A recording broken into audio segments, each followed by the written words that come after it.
किए जो बहुत समाज के अंतिम छोर पर खड़े थे और वहाँ से उनको जो वंचित थे, दबे कुचले तबकों से आते थे और समाज में उनका कोई स्थान नहीं था, ऐसे लोगों को साथ में लेकर उन्होंने शिवसेना खड़ी की। और उद्धव ठाकरे जी, मैं रोक रहा हूँ आपको शावके साहब, लेकिन अभी धार्मिक विधियाँ जो हैं वो शुरू हो रही हैं। शिवसेना कार्यकारी अध्यक्ष बाला साहब ठाकरे के बेटे उद्धव ठाकरे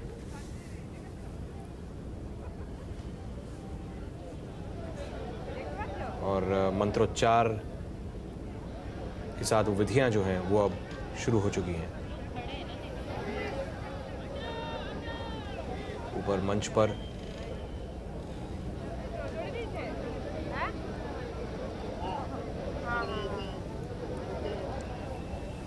बाला साहब को अंतिम विदाई दी जा रही है।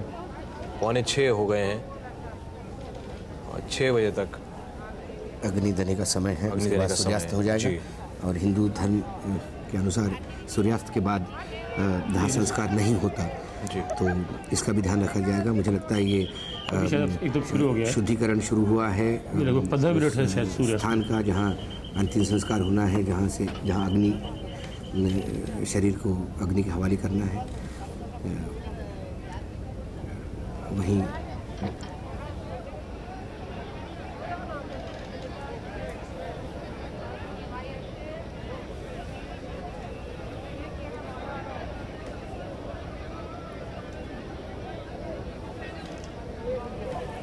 लेकिन उनके अंतिम भाषण से ये लगता है बाला साहब के शायद को एहसास हो गया था ये अंतिम समय आ गया। ये हम उनके साथ में विजय, जिनको आप बोल रहे हैं, मैं वही कह रहा था कि विजय ने इतनी सेवा की है बाल ठाकरे की कि शायद किसी परिवार के किसी सदस्य ने नहीं की होगी। और उसका एक नेपाली होने के बाद भी एक उसको परिवार का सदस्य। और आज आप देख रहे हैं कि जो अधिकार राज ठाकरे को हासिल नहीं हो रहा है, आदित्य को भी जो अधिकार हासिल नहीं हो रहा है अंतिम विधि में बराबरी से भाग लेने का, वो विजय हासिल कर गया है।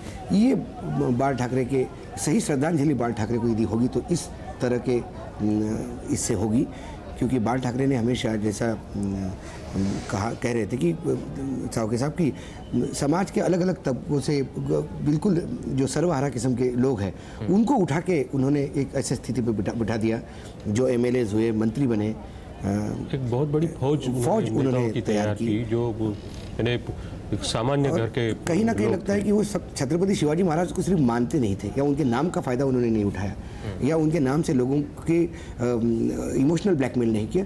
लेकिन मुझे लगता है राज को उन्होंने हाथ पकड़ के आगे बुलाया, राज ठाकरे को हाथ पकड़ के उन्होंने आगे बुलाया। और ये बहुत अच्छा इंडिकेशन है, ये बहुत अच्छा इंडिकेशन है। इससे उद्धव की छवि आम जनता में अच्छी होगी, क्योंकि अभी तक यही परसेप्शन चल रहा था कि राज निगलेक्टेड है, राज को निगलेक्ट किया जा रहा है, राज घर चले गए तो कोई पूछ नहीं रहा, राज को गाड़ी पे जगह नहीं है।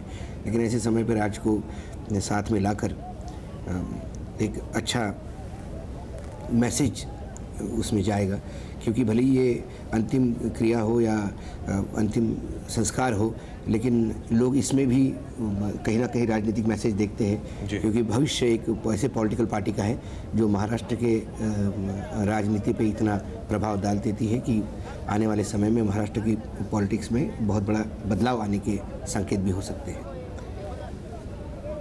और राज और उद्धव अब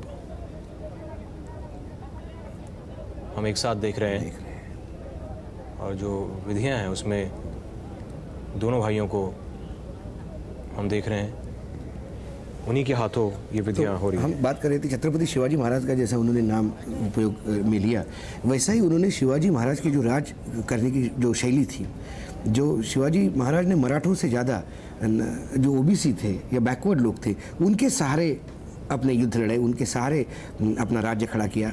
वैसा ही कुछ बाला साहब ठाकरे के भी, यदि आप ये पूरा पिछला इतिहास देखें तो ऐसा लगता है कि उन्होंने भी वही किया। उनके मंत्रिमंडल में यदि ब्राह्मण मुख्यमंत्री, पहली बार महाराष्ट्र में ब्राह्मण मुख्यमंत्री बना तो उन्हीं के टाइम पे, तो उसी ब्राह्मण मुख्यमंत्री के इसमें कई दलित मंत्री भी थे। तो ये ऐसे नेता थे जो उनकी कास्ट का कोई बेसिस ही नहीं था, माइक्रो माइनॉरिटी में उनकी कास्ट थी, और फिर भी वो लगातार चुन कर आते हैं शिवसेना के टिकट पर और बहुत बड़े नेता हुए हैं। कई नेता ऐसे हैं कि जो बहुत स्क्रैच से उन्होंने शुरू किया, बहुत एक सामान्य स्तर पर थे शुरुआती दौर में, और आज वो ऐसे मुकाम पर पहुंचे हैं जहां वो कभी सोच भी नहीं सकते थे। शिवानंद तिवारी ने कल बहुत बढ़िया श्रद्धांजलि देते समय बात कही कि एक मराठा पॉलिटिक्स जो महाराष्ट्र में चल रहा था, कहीं ना कहीं उस मिथ को उन्होंने तोड़ा। नॉन मराठा लोगों को लेके भी और सरकार उन्होंने बनाई।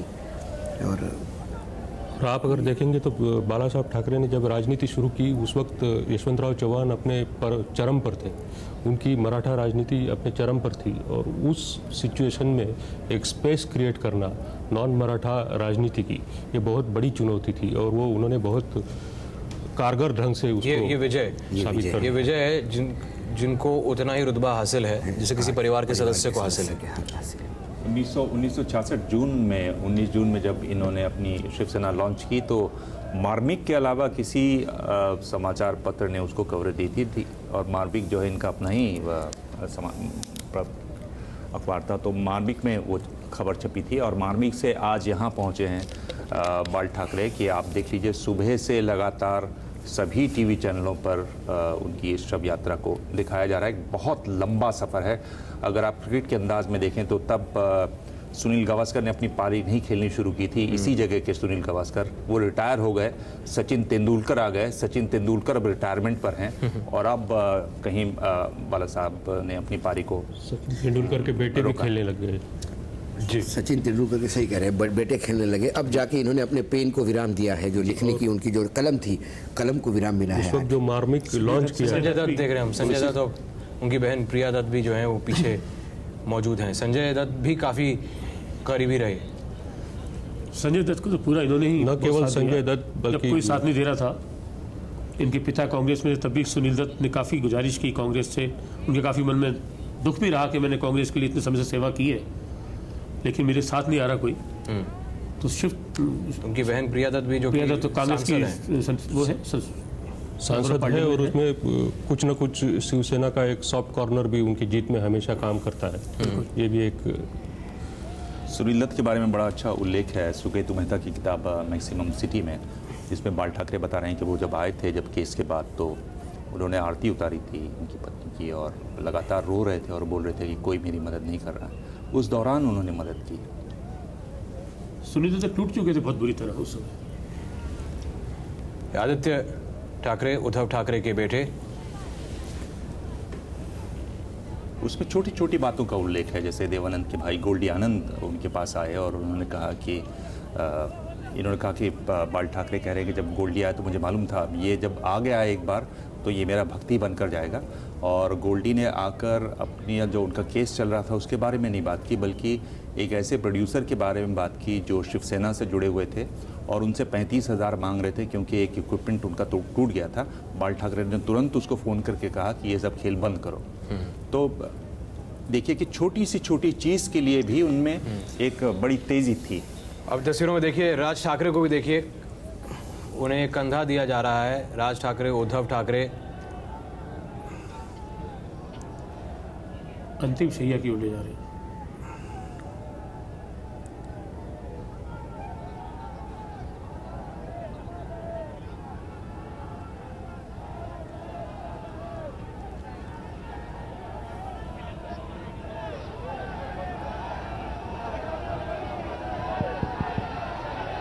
अमर रहे, अमर रहे,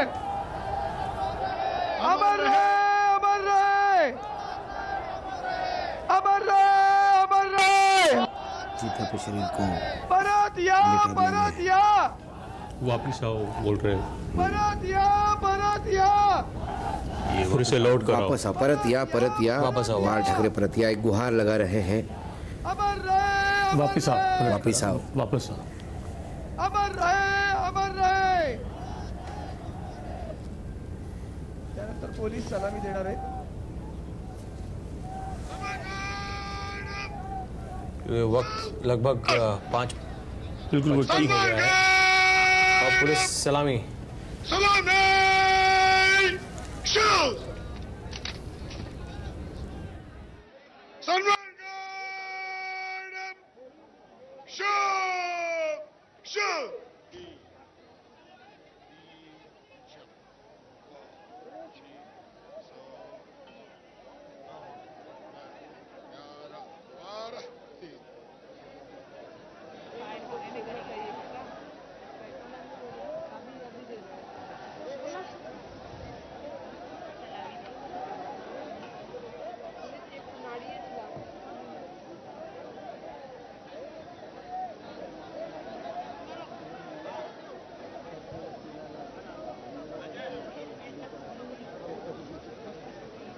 खड़े अब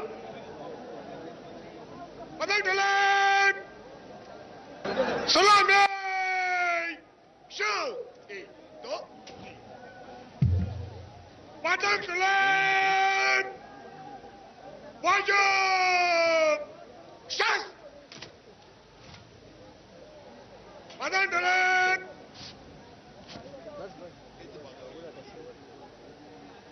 पतंग डले खड़े खड़े एक छलांग मार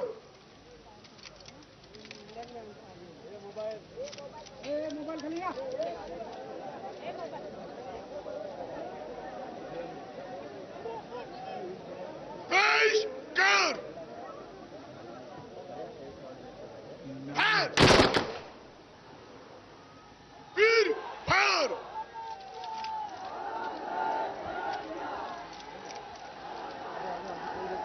पेश कर फायर वीर फायर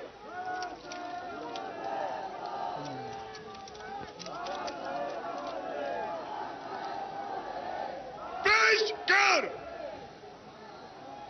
फायर खाली कर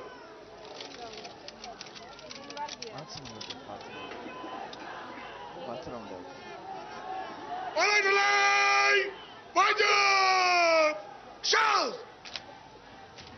पलट लाई संगीत लगा के लगा संगीत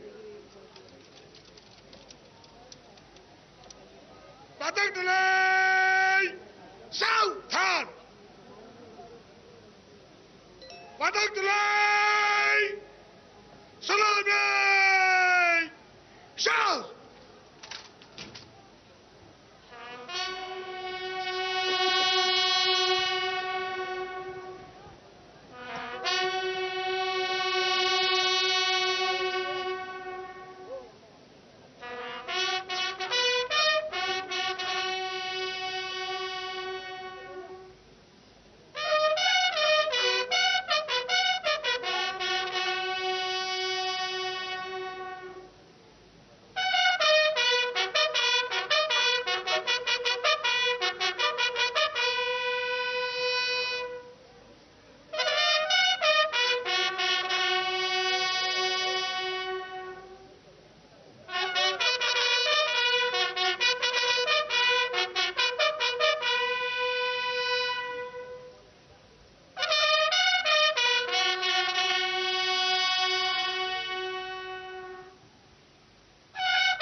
अमर रहे, अमर रहे,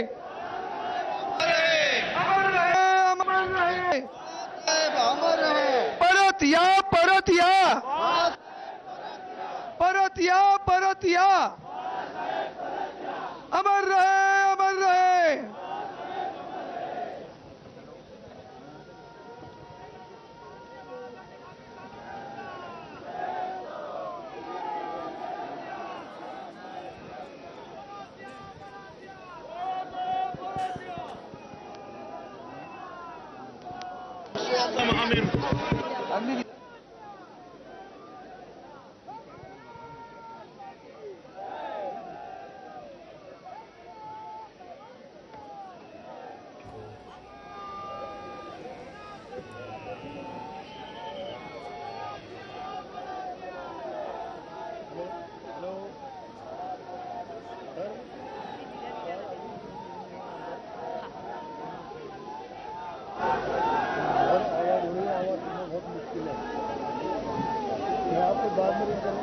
दर्शन घेतलेलं जरा पुढं किंवा हात तिथं बसलात तर आणखीन चांगलं होईल मागच्यांना पण.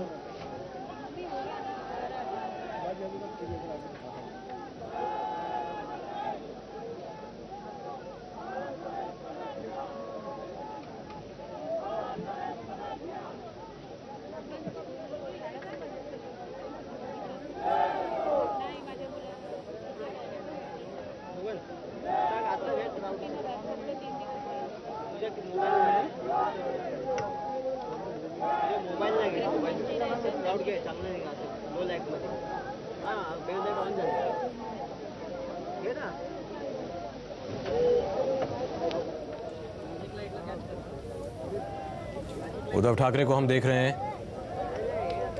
जो कि विधि अनुसार अंतिम संस्कार की जो पूरी प्रक्रिया होती है वो समझ रहे हैं और उसी अनुसार वो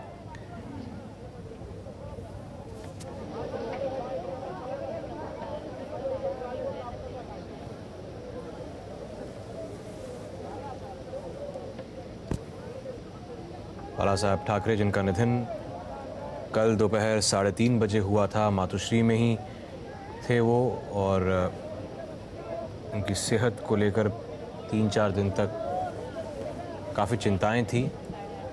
कुछ संकेत मिले कि वो सेहतमंद हो रहे हैं, कुछ सुधार हो रहा है, फिर अचानक कल दोपहर 3:30 बजे के करीब ये खबर आई कि हार्ट अटैक से उनकी मृत्यु हो गई। इसके बाद से मुंबई शहर की रफ्तार वहीं रुक गई। शिव सैनिक बड़ी संख्या में पहले ही मातुश्री मौजूद थे। व्यापारियों ने अपनी दुकानें बंद कर ली और आज भी मुंबई की सड़क पर ना टैक्सी चल रही है, ना ऑटो चल रहे हैं और कल भी दुकानें बंद रहेंगी, फिल्मों के शो नहीं होंगे।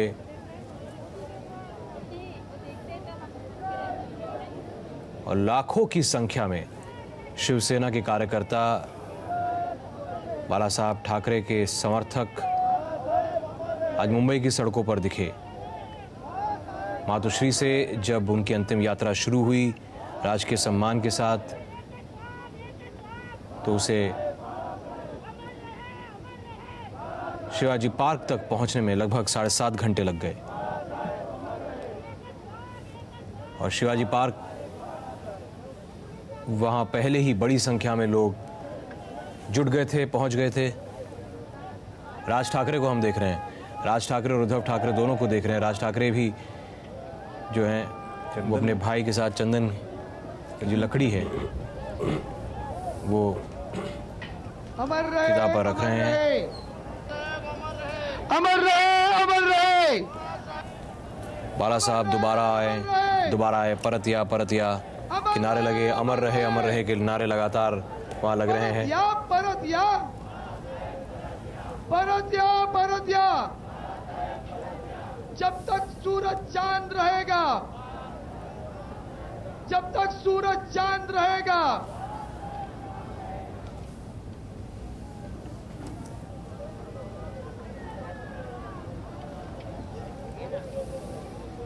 और ये देखिए, ये आपको बताने के लिए काफ़ी है तस्वीर कि कितनी बड़ी संख्या में आज शिवाजी पार्क में शिवसेना के कार्यकर्ता हों, समर्थक हों, वो जुटे हैं अमर रहे, बाला साहब को अंतिम विदाई देने के लिए, उनको आखिरी सलाम करने के लिए, उनकी एक झलक पाने के लिए।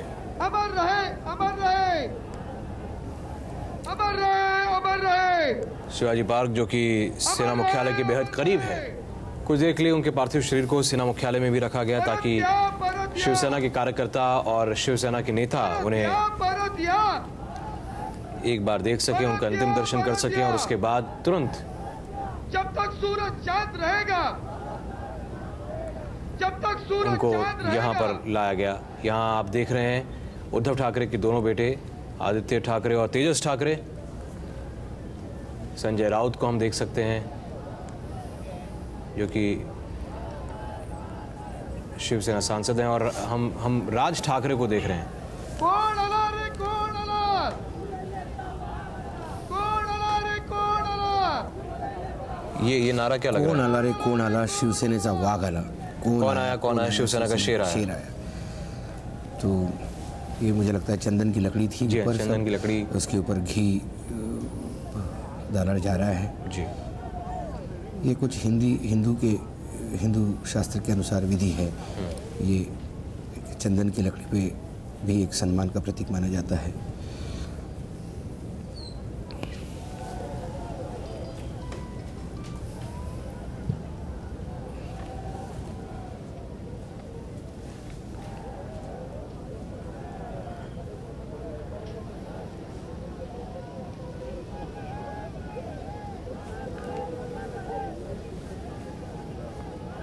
वहाँ पर बड़ी बड़ी स्क्रीन्स भी लगाई गई हैं ताकि लोग जो इतनी बड़ी संख्या में वहाँ पर जुटे हैं, जो इस वक्त वहाँ पर हो रहा है, उसे देख पाएँ। इस तरह से अंतिम संस्कार, पूरी विधि क्या है, बाला साहब की एक झलक वो देख पाएँ कि बड़ी स्क्रीन पर वहाँ पर जो इस वक्त हो रहा है वो लोग जो पीछे खड़े हैं वो भी देख सकेंगे। इसके प्रबंध किए गए, इसका बंदोबस्त किया गया है। बाला साहब के पार्थिव शरीर को चिता पर लटाया गया है। चंदन की लकड़ियां हमने देखी, और ये तस्वीरों में आदित्य ठाकरे, तेजस ठाकरे, मोहन रावले,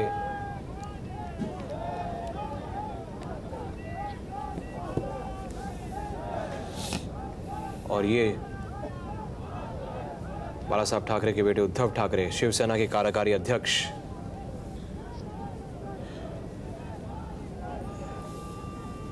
काफी गमगीन लग रही है। बहुत ज्यादा।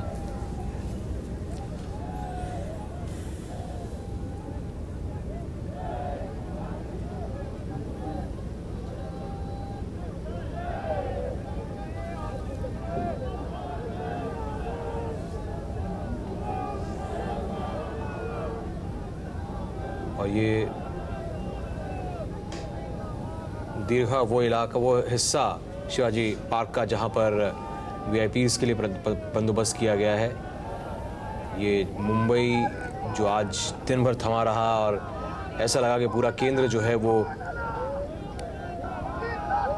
बांद्रा से लेकर दादर के बीच जो है मुंबई वहीं बसता है, क्योंकि सभी लोग जो हैं वहीं पर नजर आए। हमारे जो रिपोर्टर्स थे उन्होंने बताया कि लगभग 3 किलोमीटर लंबी ये यात्रा थी,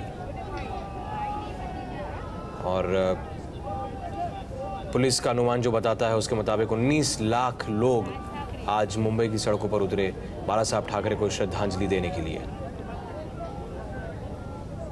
तो अंदाजा लगा सकते हैं आप कि आज पूरे शहर में सन्नाटा पसरा हुआ था, और जो लोग आए थे वो सिर्फ बाला साहब ठाकरे को देखने, उनकी एक झलक पाने, उनको विदा करने, उनकी अंतिम विदाई के लिए उस आखिरी यात्रा में उनके साथ शामिल होने।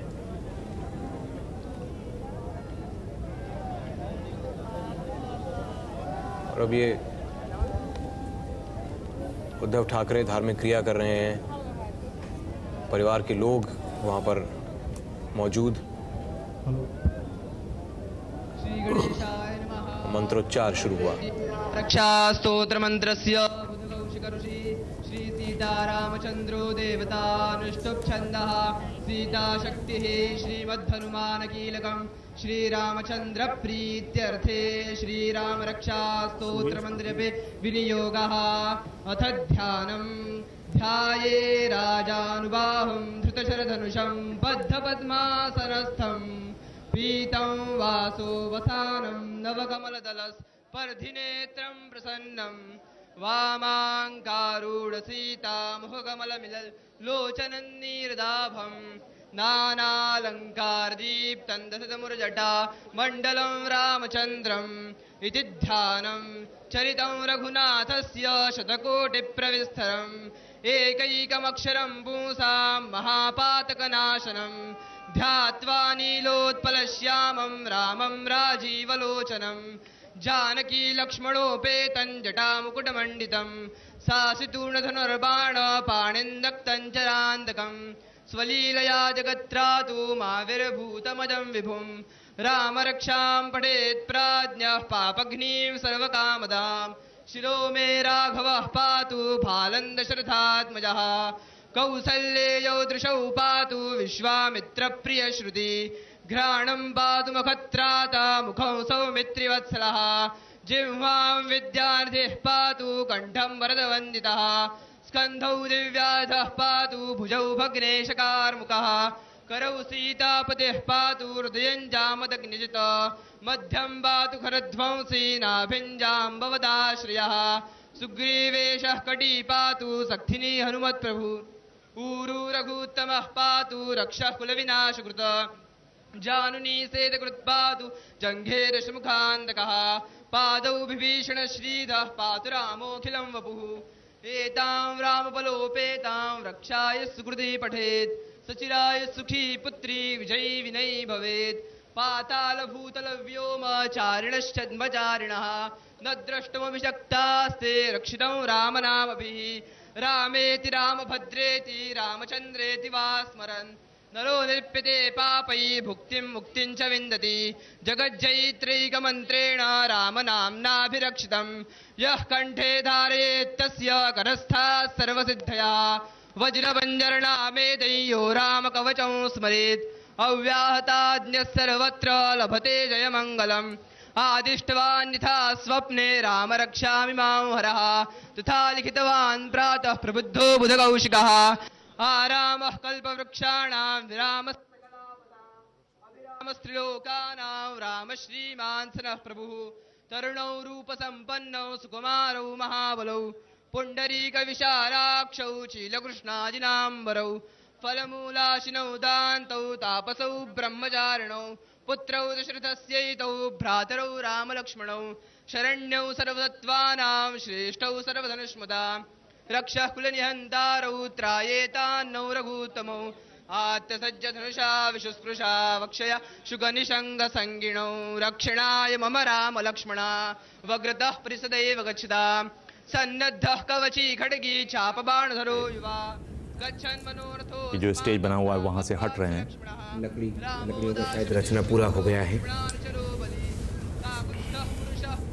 कौसल्येयो रघुत्तमः वेदान्तवेद्यो यज्ञेशः पुराणपुरुषोत्तमः जानकी वल्लभ श्रीमान् प्रमेय पराक्रमः इत्येतानि जपन् नित्यं मद्भक्त श्रद्धयान्वितः और अग्नि आप अश्वमेधादिकं पुण्यं सम्प्राप्नोति न संशयः। देख सकते हैं बड़े भावुक उद्धव ठाकरे, तेजस और आदित्य ठाकरे। लक्ष्मण पूर्वजं रघुवरं सीतापतिं सुन्दरं काकुत्स्थं करुणार्णवं गुणनिधिं विप्रप्रियं धार्मिकं राजेन्द्रं सत्यसन्तं दशरथतनयं श्यामलं शान्तमूर्तिं वन्दे उद्धव परिक्रमा करते हुए रावणारिं रामाय रामभद्राय रामचन्द्राय वेदसे रघुनाथाय नाथाय सीतायाः पते नमः। त्वं वोक्वचगदोनेतं लोकलक्षकालका उक्तसंवादकतस्मात् पार्थिव शरीर की परिक्रमा उन्होंने कर ली है और अब दूसरी परिक्रमा।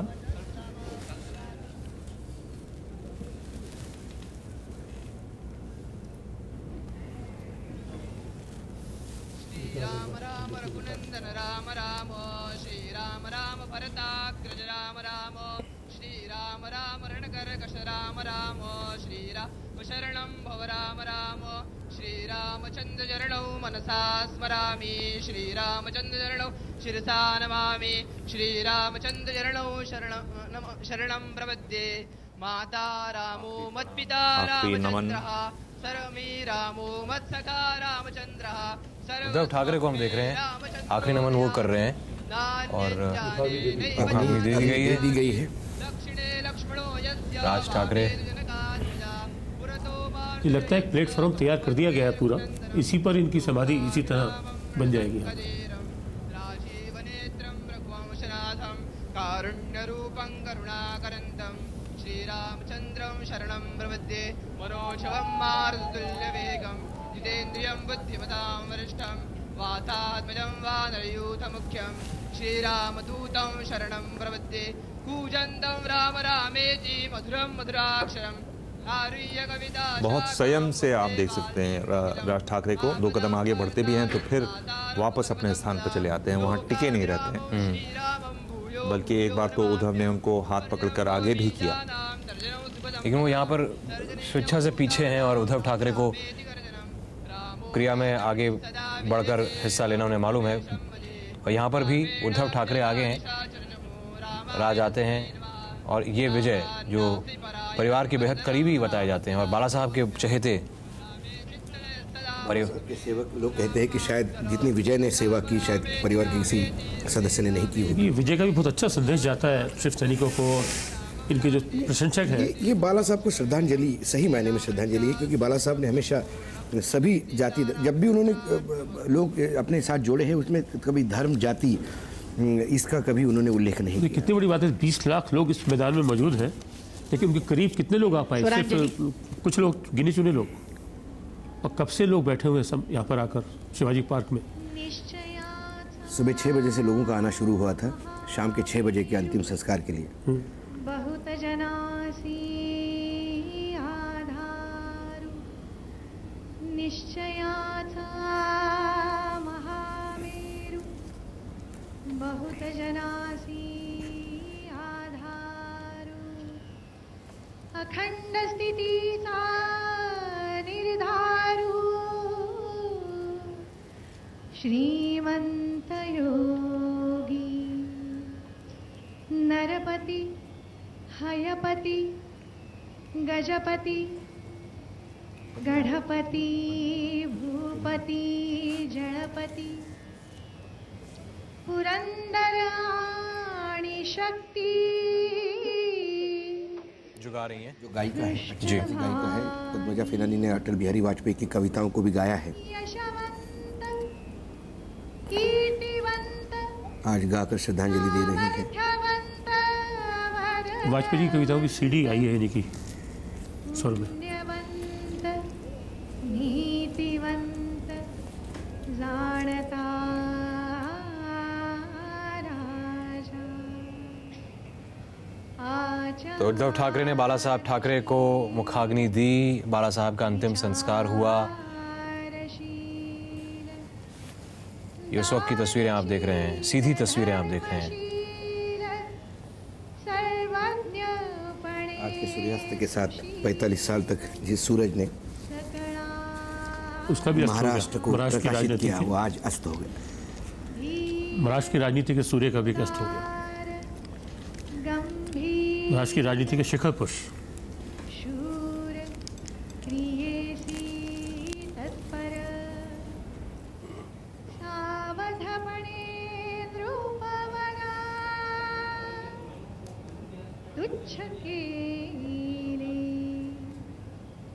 देवधर्म गो ब्राह्मण करावया। किसने सोचा होगा कि बाल ठाकरे इस स्थान पर पहुंचे होंगे। अब वो अपने बचपन के दिन याद करते हैं और कहते हैं कि उनके पिताजी ने उनको बुलबुल तारा ला के दिया था और वो बुलबुल तारा बजा नहीं पाए तो पिताजी ने एक बार ज़बरदस्ती हाथ से रगड़ा और उनके खून निकल आया था उस वजह से, उंगली से, और उनका कि अब तुम बुलबुल तारा नहीं बजाओगे। द्वितीय विश्व युद्ध का दौर था, कार्टून छपते थे बैनबरी के, टाइम्स ऑफ इंडिया में, वो लगातार टकटकी लगा के देखते थे, तो पिता ने कहा कि नहीं अब तुम कार्टून बनाया करोगे और मैं शाम को चेक करूँगा। और बाल ठाकरे का कहना है कि पिता इतने कड़े मिजाज के थे, इतने सख्त मिजाज के थे कि अगर देख भी लेते थे गुस्से से तो मेरी पैंट गीली हो जाती थी। और उन्होंने कार्टून बनाने शुरू किए और शुरुआत की, और पिता लगातार सघन संयुक्त महाराष्ट्र मूवमेंट से जुड़े रहे, उनकी बातें सुनते रहे और आज इस शिखर पर वो पहुंचे। प्रबोधनकार जी को कहीं ना कहीं इस बात पे संतुष्टि होगी कि बाला साहब मैंने संगीत में कुछ हासिल नहीं कर पाए, लेकिन उनके परपोते जो है आदित्य, उन्होंने अपनी एक सीढ़ी निकाली। कहीं कहीं गायन का अंग उनको भी है, संगीत का अंग उनको है। और उनके जो दूसरे बेटे थे श्रीकांत, वो तो म्यूजिक डायरेक्टर ही, नॉन म्यूजिक डायरेक्टर थे राज के पिता। तो और संयोग की बात ये देखिए कि बाला साहब की देहावसान 17 तारीख को हुआ और प्रबोधनकार ठाकरे की पुण्यतिथि जो है 39वीं, वो आने वाले 20 नवंबर को है। तो नवंबर महीना एक तरह से यह हफ्ता ठाकरे परिवार को याद श्रद्धांजलियों का ही जाएगा, पुण्यतिथियों का जाएगा। श्रीकांत ठाकरे की भी मृत्यु होके ज्यादा समय नहीं हुआ शायद। जब तक सूरज चांद रहेगा, उद्धव ठाकरे जब तक सूरज चांद रहेगा को आप देख रहे हैं, उन्होंने अभी अभी मुखाग्नि दी है। बाला साहब ठाकरे का अंतिम संस्कार हुआ शिवाजी पार्क की ये सीधी तस्वीरें आप देख रहे हैं। बाला साहब ठाकरे के लिए वहां पर अभी भी नारे लगते हुए सुने हमने, जब तक सूरज चांद रहेगा, परतिया परतिया। राज ठाकरे वहीं पर मौजूद, अपने चाचा के बेहद करीब थे, उनकी आंखें भर आई हुई हैं।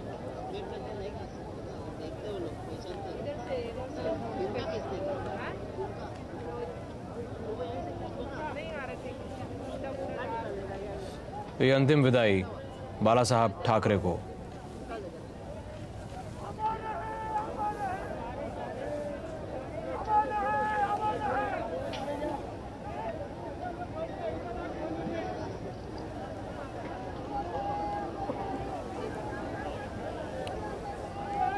आज वो दहाड़ शांत हो गई जिसकी गर्जन शायद पूरे देश में सुनी जाती थी, और उनका देश ही नहीं, रुतबा विदेश में भी उनका लोहा माना जाता था। जब किसी अमरनाथ की यात्रा पे जब आतंकवादी हमले होने की बात हुई, जब उन्होंने कहा कि यदि आतंकवादी अमरनाथ यात्रा पे हमले करेंगे तो मुझे भी हज यात्रा रोकनी पड़ेगी, तो कहीं ना कहीं एक सही जगह पे धमकाने की उनकी एक आदत भी थी। शायद उसका भी इम्पैक्ट हुआ कि अमरनाथ यात्रा उस साल बड़ी शांतिपूर्ण निभी थी। काफी भावुक राज ठाकरे हम देख रहे हैं, बहुत करीब थे अपने चाचा के, और आंखें भर आई हैं राज की भी। सैनिकांना विनंती आहे, आपण अतिशय शांततेनं इथून जायचं आहे। शिवसेना प्रमुखांना आदरांजली वाहत जायचं आहे। महिलांना जाण्यासाठी खास करून भावुक उठे राज ठाकरे, आपणच आंखें भराई राज ठाकरे की। एक बार फिर अपने घुटनों पर आकर उन्होंने फिर प्रणाम किया बाला साहब ठाकरे को। कृपया जाताना चाचा ही नहीं, राजनीतिक गुरु भी रहे ठाकरे जी, जावं, उन्हीं के पच्चीनों पर आगे बढ़ रहे हैं। धक्काबुक्की होणार नाही याची दक्षता वो अपना आदर्श मानते थे, उनको अपना भगवान मानते थे। जब उन पे ये आरोप लगे थे कि आप हमारा नाम मत उपयोग में लाइए या फोटो मत उपयोग में लाइए, तो उन्होंने उनकी तुलना शिवाजी महाराज से की। उन्होंने कहा था कि छत्रपति शिवाजी महाराज का जब हम नाम लेते हैं तो उनके परिवार की कभी हम परमिशन नहीं लेते।